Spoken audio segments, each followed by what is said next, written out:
In this video, we're going to be talking about the sled pull and everything you need to know about the sled pull. Whether you were in the open category, pro, doubles, male, female, I've got you covered. Now, you will have to pull a heavier sled for 50 meters, which is broken down into 4 laps, 4 lengths of 12.5 each time. Now, females open category, you'll be pulling 78 kilos, including the weight of the sled. Females in the pro, you'll be pulling 103 kilos. Males in the open, 103 kilos as well. And male pros, 153 kilos. Like I said, heavy ass weight, you better make sure that you plan and prepare to pull your sled properly. Especially when the feedback from many HYROX races is that the carpet and turf always bunches up, making the sled pull feel way harder than it is in training. Now, just for some figures, anyone who wants to be a good level pro or in that top elite 15, you should be aiming to do this exercise in 3 to 3.5 minutes or less. Now, for everybody else, between 5 and 6 minutes seems to be what is the average time. However, I can assure you, after this video, you should be pulling it in the 4s, certainly sub 5 minutes. Now, if you feel like those times are way out of your reach, maybe you find the sled pull very difficult. Maybe you're small, you can't get leverage. Maybe small hand, you don't have a good grip strength. It's not the end of the world because the sled pull isn't an exercise that will win you the HYROX race. However, it can really mess up your overall time. Now, I've heard horror stories of men in the pro category doing it between 10 and 20 minutes, and in some circumstances, not even completing it. But like I said, don't worry, I've got you covered in this video, and stick around to the end because I've got some great exercises that if you do, will have a fantastic transfer to the sled pull. Let's get into it. One of the most important constraints with the sled pull is that you're dealing with the athlete box, and it's 1.8 meters long. So we want to make sure that we utilize the whole space. So first up, go to the front of the line, reach as far forward as you can and grab the rope. Now, your grip position will greatly depend on what you want to bias in the elbow flexors, whether that's an underhand, neutral or overhand grip. We'll talk about that a little bit later when we go into these specific exercises and your strengths and weaknesses. So as much as we do want to utilize the legs on this exercise, there will be a big contribution of the arms, especially as you get to the back of the box and you get that sled closer to you. Now, these ropes tend to have some elasticity to them. They're about 12.5 meters long, 1.5 inches thick. With your practicing, make sure that you get a little bit exposure to this kind of rope. You want to take the slack out of the rope, just like when you do a deadlift. You take the slack out of the bar when you do deadlifts so that you don't put stress into the back and into the joints. Same thing here. If we can take the slack out of the rope from early, we're going to minimize the use of the elbows and the joints, and we're going to maximize energy efficiency. Now, some of you from this position will adopt a more hip dominant stance, and some of you will adopt this lower body position stance. Now, that greatly depends on your height. It depends on your strengths and weaknesses. Do you prefer deadlifting? Hip dominant athlete, or are you a good squatter? Can you squat nice and upright? Are you this strong quad dominant athlete? This is how we go into the hip drive, which is the hip extension of extending the hips up to start that sled moving forward. Chest up high for me personally, and then we extend and do the drive phase. It's all about hip and leg power. Now, when you're doing that hip extension, that drive part of the movement, some of you may want to bend your elbows. Don't do it. That will not contribute at all to moving the sled. And you're just going to put more stress on those elbows and muscles and shoulders, which will put you at more risk of injury. So when you are doing this hip extension, long arms as if they are part of the rope, leaning back and driving the hips up. When you drive and extend the hips up, you need to lean the shoulders back so that your top position, you're at a slight angle. You do not want to squat the way up. That sled isn't going to move too far. If you can apply force diagonally into the ground toward where that sled is pretty much, you're going to create a lot more distance, and then you can start that next phase. So before you start your backward steps, we want to end up in this leaning back position in relation to the floor. Once you get to that top position, after the initial dry phase, you then start stepping backwards with your feet. Have a little look over the shoulders, and then that's 1 rep completed. So we've gone straight arms, we've taken the slack out the rope, we understand the drive, the initial movement of the sled to get it going. Now we're talking about the backward steps. Now you have 1.8 meters, utilize the front all the way to the end. That way you're going to have to do less reps and you can maintain more momentum, because if you stop and have to go again, trying to create momentum on that sled is going to be very difficult. Now, when you're taking your backward steps, it's really important that you do not step and have this wide stance as you are trying to drag the sled backwards. You're putting yourself at a mechanical disadvantage. Keep your feet as underneath the hips as possible. Now, I highly recommend keeping them in line with the hips or even a little bit closer as you sled drag backwards. This is going to line up your foot, ankle, knee and hip to put you in a leveraged position. Now from the front to the back, you should be taking anywhere between 4 to 6 steps. Let's see how many I get in here. 1, 2, 3, 4.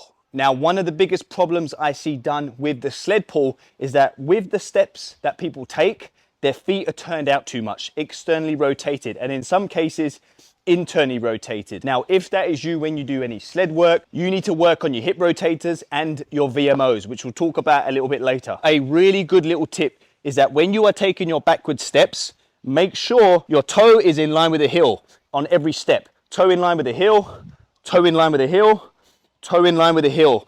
This will just give you a reference point in terms of technique and position so that you know how many steps you need to take to go from the front to the rear of the box. If you take shorter steps, you're doing more reps. And if you take longer steps, you'll see that if I step right back, my knees bending more, which means my quads are going to fatigue way faster because the quads are having to work harder because more of the knee bends occurring. Now, there are 3 things for these backward steps to be good. They need to be strong, efficient, and fast. In order for you to do that, you have to train your knee extensors, your quadriceps. Now, there are 4 main quadriceps. During that sled pull, we are only bending our knee between 5 to 15 degrees, which means the muscle that works the most at those angles is the VMO, the vastus medialis oblique, which is the teardrop muscle right here, which crosses that knee joint. It provides stability and, like I said, that 10 to 15 degrees of knee extension. So you have to focus on getting that muscle strong, efficient, so that you can move that sled fast without fatiguing. If you're someone with weak knees, if you get knee pain, tendonitis issues, or your knees collapse, then it's certainly a muscle that you should try strengthening. Now, a really important tip for when you're doing the sled pull is managing the rope. You do not want to be falling over it, get it under your feet, because you're just going to get injured, waste time, and worst case scenario, get penalized by the judges if it ends up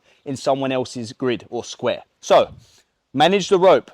When you're doing your backward sled drags, some people have it in between their legs, but they may kick it and fall over here. So I would recommend getting it out to the side, in front of your foot, really important, so that it's not behind you as you do your sled drag.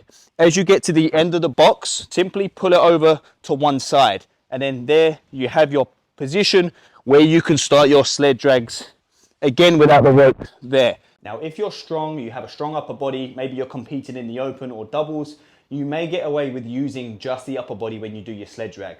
Now, that's okay. However, I don't recommend it because you're going to waste so much more energy and strength in that upper body when you can just simply use the legs to get it done faster and conserve more energy. So that's the technique of what I would recommend using on the sled pull. Let's get into some of those exercises that has transfer to helping you do that sled pull well. First of all, you'll need good grip strength, and grip strength is very, very specific. Just because you can lift a heavy ass deadlift weight doesn't mean you can pull a sled on a rope. So get specific and do exactly that. Get exposure to pulling a sled at different loads, different speeds, different hand and grip positions. Maybe even do it standing, seated, kneeling. And you could even spice up your training when you're doing your pull exercises by using ropes and towels to do pulls. Generally speaking, as you get closer to your competition, that's when the work gets more specific. The further away you are from competition, have a play. Try different things with your grip, underhand, overhand, neutral grip, standing, seated. Play with different positions so you can build overall athleticism and pulling ability. Now, as much as we want to utilize the legs when we do that sled pull, we are going to use the biceps a little bit in different positions. So it's worth pointing out that the biceps are the strongest muscle that crosses that elbow joint. And those biceps will work hardest when the palms are face up. So if you have strong arms, think about using an underhand grip when you do your sled pull. When it comes to training the biceps, from a fiber composition perspective, 50 to 60% of the biceps are fast twitch muscle fibers, which means they're going to respond really well to heavy loads and fast explosive movements, where the other 40 to 50% are slow twitch, which means they'll respond to lighter loads and faster speeds. Point being, vary the weight and vary the speeds that you train in an underhand grip. Do bicep curls, do rope pulls, do vertical pulls, do horizontal pulls with different hand grips. Now, during your sled pull, you may opt for a more neutral to overhand grip.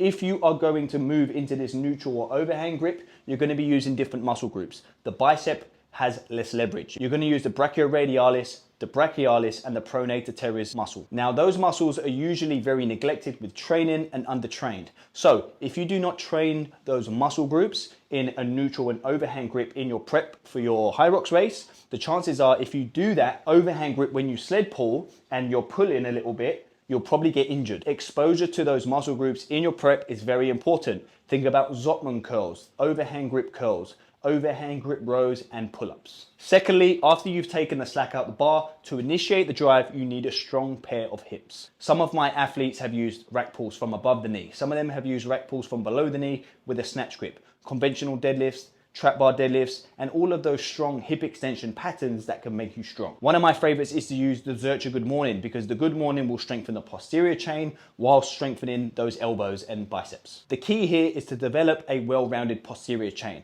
There's two muscles in the calves. There's multiple hamstrings that flex the knee and extend the hip. Train them all. Lower back, glutes, upper back, and posture. And actually, going back to that lower back, for me, it's probably the most important thing when it comes to sport performance and HYROX performance, because that lower back provides stability when we run, when we do the sled work, and every other station that you do in the HYROX games. And lastly, strengthen those knee flexors, the quadriceps. I mentioned earlier about those VMOs being critical for sled drags. Do sled drags, do back squats, front squats, pause squats, quarter reps in the bottom, quarter reps at the top. Do lots of split squat variations and plyometrics. And guys, of course, do not forget about posture when you're doing your sled pull. If your knees are collapsing in, if your back is bending like a banana when you do your sled drag, or you're using your arms and your shoulders too much, you're creating what we call energy leaks. If you are just training high intensity all the time, running all the time, HYROX workouts all the time, and neglecting your strength and accessory work, the chances that you're going to get injured are very, very high. You need to create balance in your body and good posture so that you have structural balance. During your HYROX race, you will be fatigued and under stress.